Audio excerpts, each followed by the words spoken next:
merumuskan satu hal yang kemudian kita ingin jawab dari tadi hipotesa, berangkat dari hipotesa tersebut. Kita tentu kemudian membuktikan, karena hipotesa atau premis yang kita bangun itu harus dibuktikan. Cara kita melakukan pembuktiannya adalah dengan cara-cara yang ilmiah. Maka kemudian kita lakukan cara-cara ilmiah dalam pembuktian ini untuk kita kumpulkan. Kita olah TKP, bahkan kita mulai dari lakukan pemadaman, lakukan pertolongan untuk mengangkat korban dari lokasi, kemudian mengotopsi, mengolah TKP. Yang kita lakukan tidak hanya sekali. Beberapa kali kita lakukan pengulangan. Karena kita ingin menemukan fakta dan bukti apa yang ada di dalam TKP. Terima kasih masyarakat Karo yang sangat mendukung dari proses penyidikan ini. Tidak ada upaya untuk merusak TKP dan seterusnya. Ini memudahkan para petugas laboratorium forensik kami kemudian bekerja. Kita kemudian juga menelusuri hal-hal lain selain daripada di TKP. Kita tentu harus mencari ada apa di sekitar TKP pada saat kejadian. Kita mencari tahu dari berbagai sumber. Saya mencoba untuk kita melihat dari foto satelit. Foto satelit di hari kejadian itu mendung sehingga tidak bisa tembus untuk melihat kejadian. Kita mencari dengan cara yang lain. Untuk kemudian kita akan melakukan langkah-langkah pengolahan dan kemudian penanganan barang bukti yang kita temukan. Alhamdulillah, 30 meter dari lokasi itu kita temukan barang bukti yang ada di sekitar, yang ada di sini, 2 botol minuman kemasan yang ada sisanya. Jadi sudah kita periksa dan kita temukan bahwa sisa bahan bakar yang ada dalam 2 botol ini adalah campuran antara solar dan tetralite. Itu laboratorium yang kami lakukan. Kami juga harus menunggu hasil otopsi yang dilakukan oleh kedokteran forensik.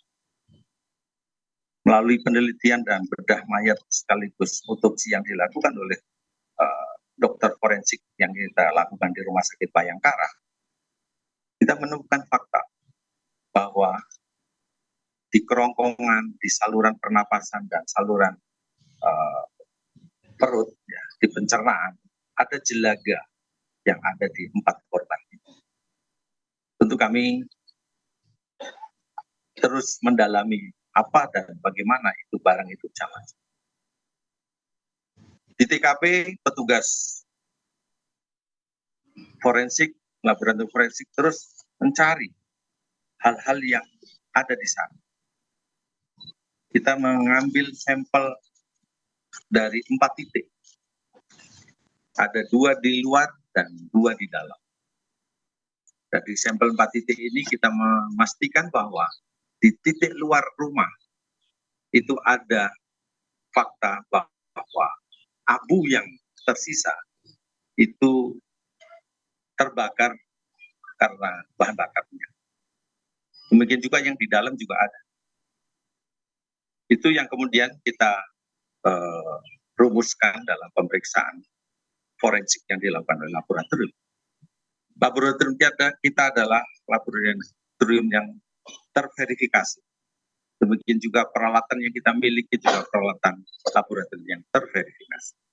Sehingga kita memastikan bahwa ada hubungannya antara botol yang kita temukan 30 meter dari lokasi TKP dan abu yang kita periksa.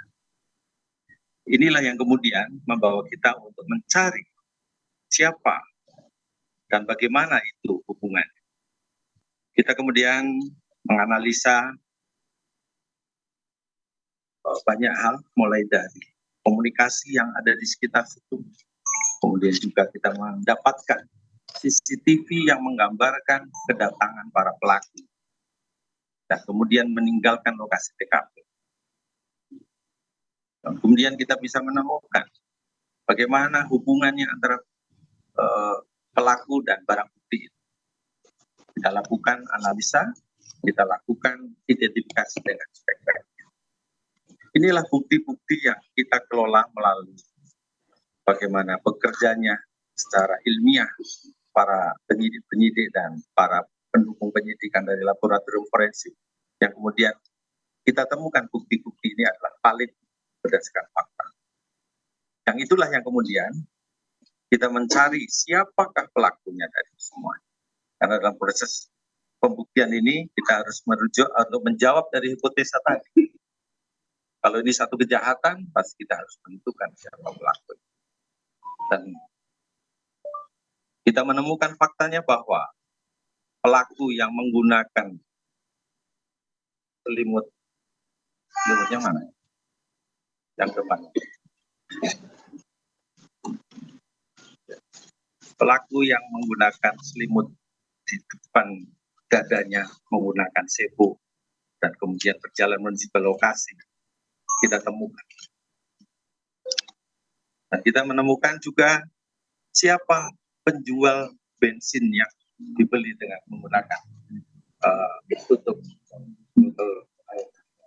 air mineral ini. Dia mengatakan dan dia menyebutkan dengan pasti ya siapa yang beli dan siapa yang kemudian membayar berapa harganya dan sebagainya. Itu sudah pastikan. Sehingga kemudian kita bisa menentukan dengan bukti-bukti bahwa bagaimana aturan main dalam proses penyidikan itu ada pada bagaimana beracara menurut hukum acara pidana.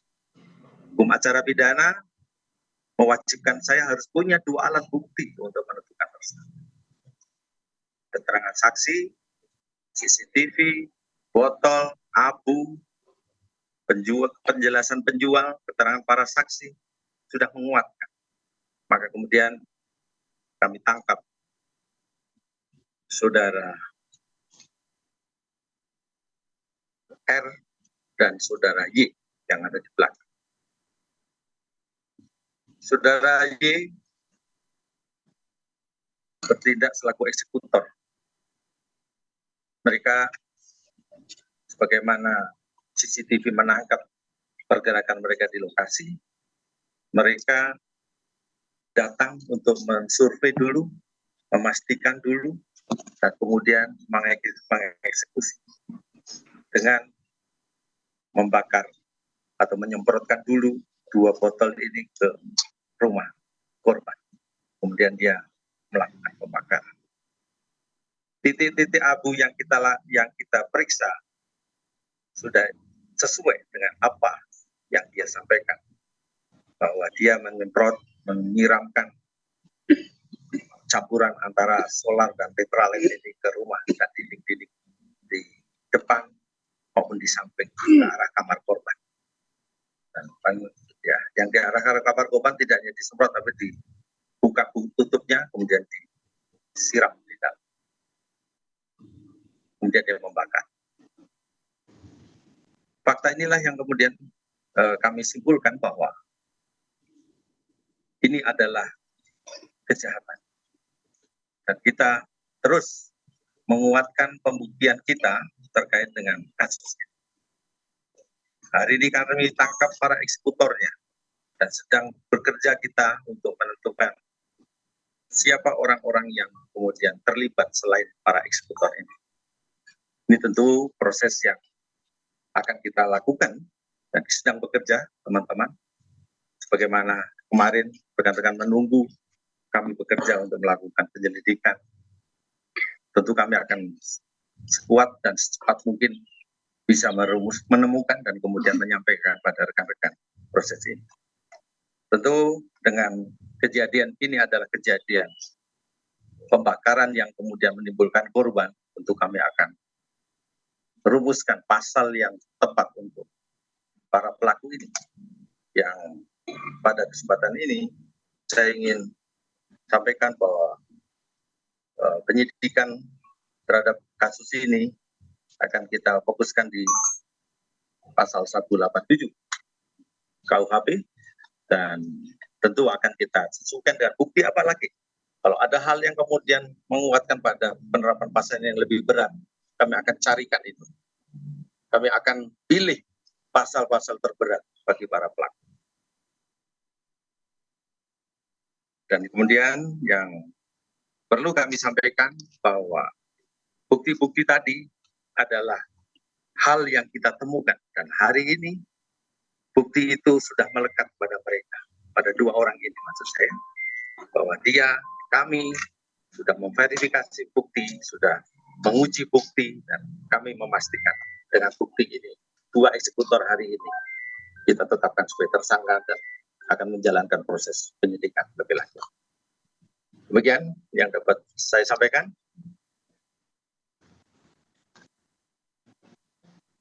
Pak Pangdam. Terima kasih Bapak Kapolda yang saya cintai dan saya banggakan rekan-rekan media. Jadi pada kesempatan siang hari ini saya hadir di sini. Kami memberikan dukungan penuh TNI, khususnya dalam hal ini Kodam 1 Bukit Barisan, karena kemarin dalam pemberitaan selalu dikaitkan ya, pada siang hari ini kita semua sudah mendengar penjelasan dari Bapak Kapolda. Kita dukung penuh, kami menyatakan dukungan penuh langkah-langkah selanjutnya yang akan ditindaklanjuti oleh Polda. Jadi mungkin itu yang perlu kami sampaikan. Terima kasih. Silakan. Dari sebelah kiri dulu silakan. Langsung aja Mbak. Saya pinta dari Detikom. Mungkin ada beberapa hal yang perlu saya tanyakan, Bapak. Motif dari kedua pelaku ini sebenarnya apa? Dan untuk ini kan mereka sebagai eksekutor ya. Untuk aktor intelektualnya sendiri, apa kita sudah mengantonginya atau seperti apa? Kemudian dari kedua pelaku ini, apakah dibayarnya berapa mereka selaku eksekutor? Kemudian, nah mungkin soal kan banyak rumor nih kalau ada keterlibatan hasil penyelidikan ke pihak kepolisian sendiri seperti apa? Terima kasih. Terima kasih, kita semua sepakat bahwa kita mulai dengan scientific crime investigation yang tentu ini sangat penting bagi kita lakukan. Selanjutnya terkait dengan motif, sudah ada pertanyaan Mbak. Tentu kita akan gali dari apa yang nanti disampaikan oleh para pelaku ini. Kami akan buktikan motif ini dengan fakta-fakta. Ini yang kita sedang bekerja, dan terkait dengan hal-hal lain yang terkait dengan pemahaman motif menuju pada satu tersangka dan sebagainya. Kami tentu sangat berterima kasih atas informasi itu, dan pada kesempatan ini kami juga membuka posko yang sudah kami siapkan rekan-rekan semuanya untuk bisa memberikan informasi yang diperlukan atau diketahui tentang apa dan bagaimana. Ini belum selesai pekerjaan ini. Masyarakat saya minta bisa memanfaatkan posko dan call center yang sudah kami tetapkan untuk kemudian kita bisa sama-sama melihat seperti apa informasi yang diberikan pada kami, dan kami akan tidak lanjuti melalui proses penyelidikan. Terima kasih pada rekan-rekan yang sudah bergabung dari POM TNI sudah bergabung di posko, dan kemudian rekan-rekan dari yang lain kami tunggu. Terkait dengan keterlibatan pihak mana saja, tentu kita harus kembali pada bukti. Bukti apa yang kita miliki untuk kemudian menetapkan tersangka baru. Kami sudah mengantongi orang-orang yang kemudian bertindak untuk kemudian berhubungan dengan para dua pelaku ini. Mohon waktunya untuk kami konstruksikan dengan bukti. Terasa itu yang bisa. Untuk upah sendiri berapa mereka? Nanti setelah kita pastikan, karena itu sangat tentatif, kami ingin menguatkan dengan faktanya seperti apa sebenarnya terkait apakah mereka mendapat upah dan sebagainya. Pak, satu lagi, infonya yang dua orang yang anggota ormas kita tidak siap. Perbuatan ini adalah perbuatan orang per orang. Saya ingin fokus di situ saja dan saya ingin membuktikannya. Rekan-rekan dari saya. Silakan. Terima kasih. Tadi kami dengar tersangkanya sudah ada beberapa ya Pak. Sudah ada 3 orang tersangka, tapi kami masih lihat hanya 2. Yang lainnya di mana Pak? Terima kasih. Ya, sudah saya jelaskan. Kami sedang bekerja untuk mengungkap orang-orang yang terlibat selain yang kemudian kami tampilkan hari ini. Para eksekutor dulu kita terlibat. Dan kita harap kita bisa menemukan nanti orang-orang lain yang terlibat dalam hal ini dan memastikan dengan bukti, dengan fakta, dengan bukti yang teruji, bukti yang dianalisis secara ilmiah, dan kemudian kita bisa sajikan kepada rekan-rekan semuanya. Silakan Mas. Terima kasih, izin Jenderal. Saya Pardi Simalango dari media online sumberberita.com. Ingin bertanya, dari hasil pemeriksaan terhadap kedua pelaku sementara, bagaimana kira-kira perjalanan kronologi pembunuhan terhadap korban yang dilakukan oleh kedua pelaku? Kami ingin mendapat penjelasan yang lebih terperinci kepada. Terima kasih. Proses penyidikan sedang berlangsung. Detail dan bagaimana dan apa yang terjadi akan ada dalam berita acara dan berkas perkara. Tentu hari ini belum bisa disajikan hal itu, tapi penjelasan saya tadi kiranya sudah bisa menjawab. Sebenarnya runtutannya seperti apa dan bagaimana kami bekerja menemukan pelaku ini. Terima kasih. Kalau tidak ada lagi, selamat bertugas rekan-rekan. Sudah kepanasan dari siang tadi. Semoga terus bahagia kita temukan. Saya mendoakan pada 4 arwah keluarga dari Bapak Riko dan Bapak Riko. Kami berbela-sungkawa dan kami ingin menepati janji untuk mengungkap kasus ini. Demikian juga untuk rekan-rekan media, kiranya bisa menyampaikan informasi apapun kepada posko ini. Karena posko ini adalah tempat kita bersama-sama mencari kebenaran. Kita akan cari dan kita temukan dimanapun itu. Dan insya Allah dengan semangat dan dedikasi para penyidik kami di Polres Tanah Karo, dukungan dari Polda dan seluruh pendukung penyidikan dari laboratorium forensik, akan terus bekerja dengan maksimal. Terima kasih rekan-rekan semuanya.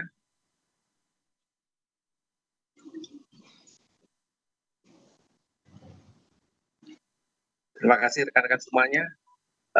Setelah ini kita rekan-rekan kita semuanya akan terbuka untuk mendiskusikan banyak hal dan saya rasa kita akan lebih proporsional dalam konteks. Terima kasih rekan-rekan. Selamat siang. Wassalamualaikum warahmatullahi wabarakatuh. Terima kasih Pak.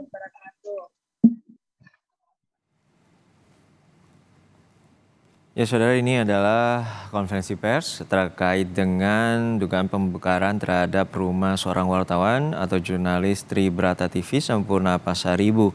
Dan yang memberikan keterangan adalah Kapolres Karo Sumatera Utara AKBP Olan Siahaan. Tadi dalam keterangannya bahwa ada 2 pelaku yang secara sengaja membakar dari rumah Sampurna Pasaribu.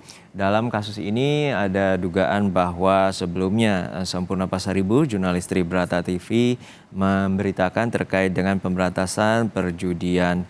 Dan hingga saat ini polisi menyatakan memiliki sejumlah alat bukti, yakni bukti CCTV, lalu ada botol yang ditemukan 30 meter dari tempat kejadian atau rumah dari korban, lalu abu yang dicocokkan dengan botol, dan juga adanya pembelian bensin ya melalui kesaksian dari petugas ataupun pembelian dari botol bensin tersebut yang diduga digunakan untuk membakar rumah dari jurnalis jurnalis Tribrata TV Sampurna Pasaribu. Dan saudara, ini adalah akhir dari Breaking Kompas TV. Informasi terkini lainnya akan kami hadirkan dalam program Kompas yang sesaat lagi.